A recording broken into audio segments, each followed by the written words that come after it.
ମୋ ନାଁ ହେଲା ତ୍ରିଷା। ମୁଁ ଆଉ ଗୋଟେ ନୂଆ ବ୍ଲଗ୍ ନେଇକି ଆସିଗଲି। ଆପଣଙ୍କୁ ଯଦି ଭଲ ଲାଗିଥିବ ନିଶ୍ଚୟ କମେଣ୍ଟରେ କହିବେ, ଆଉ ଲାଇକ୍ ସେୟାର ସବସ୍କ୍ରାଇବ୍ କରି ନିଶ୍ଚୟ ଯିବେ। ଆଉ ସେମିତି ମୁଁ ଦେଖାଉଛି ବତକ ହଂସ ଆଉ ଠେକୁଆ। ଦେଖନ୍ତୁ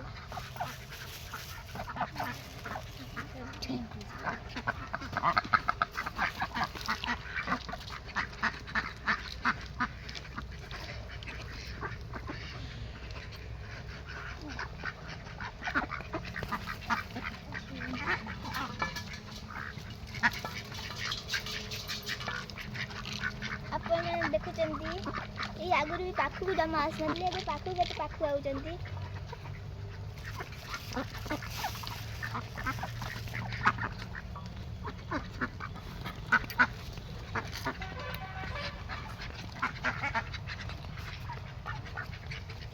ଆପଣଙ୍କୁ ବତକ କେମିତି ଲାଗିଲା ପ୍ଲିଜ୍ କହିବେ କମେଣ୍ଟରେ। ଆଉ କେତେ ବତକ ରହିଛନ୍ତି ଆସନ୍ତୁ ମୁଁ ଆଉ ଗୋଟେ ବତକ ଦେଖାଉଛି, ତାର ଷ୍ଟୋରି ବି ଆପଣଙ୍କୁ କହିବି।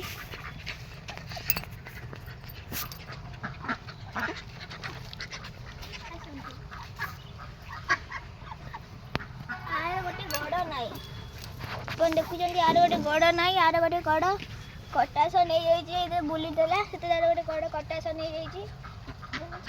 ତାକୁ ବିକିଲେ ଆମେ କହିଲୁ ନା, ବାବା କହିଲେ ନା ଆମେ ଆକୁ ବିକିବାନି, ଆମେ ଆକୁ ଆମ ଘରେ ଥିଲାବେଳେ ଆମ କଟାସ ନେଲା, ଆମେ ଆକୁ ଆମେ ତାକୁ ଏବେ ଚାଲି ବି ପାରିନଥିଲା, ଏଇଟା ଟିକେ ଭଲ ସେ ଚାଲୁଛି ଖାଉଛି, ଏବେ ସେ ବହୁତ ସୁସ୍ଥ ହେଇଗଲାଣି, ଆଗ ଅପେକ୍ଷା ବହୁତ ସୁସ୍ଥ ହେଇଗଲାଣି।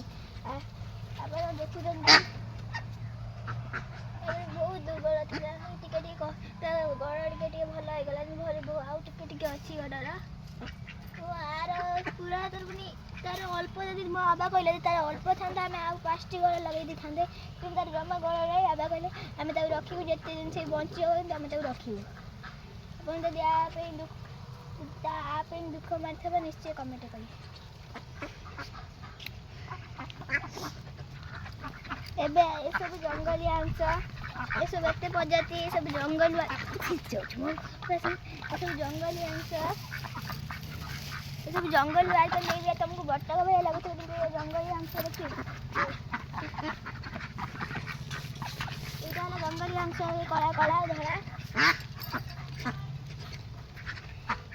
ଆଗରୁ ତ ଏଇ ଆଇଲା, ଆମେ ଭାବିଲୁ ଏଇ ହଂସ ଛୁଆ, ଦେଖିଲାକୁ ଏଇରା ବତକ। ଆସନ୍ତୁ ଆଉ ଗୋଟେ ଭଲ ସୁବିଧା, ଆମର ହଂସ ଅଣ୍ଡା ଦେଖିବେ, ଆସନ୍ତୁ କେଡ଼େ କେଡ଼େ।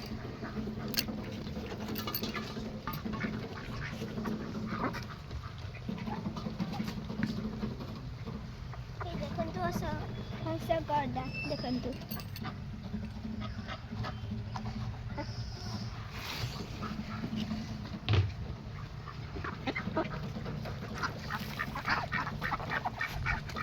ଆଉ ଗୋଟେ ଭଲ ଜିନିଷ ଦେଖିବେ, ଆସନ୍ତୁ ଆମର ଠେକୁଆ ଦେଖାଉଛି।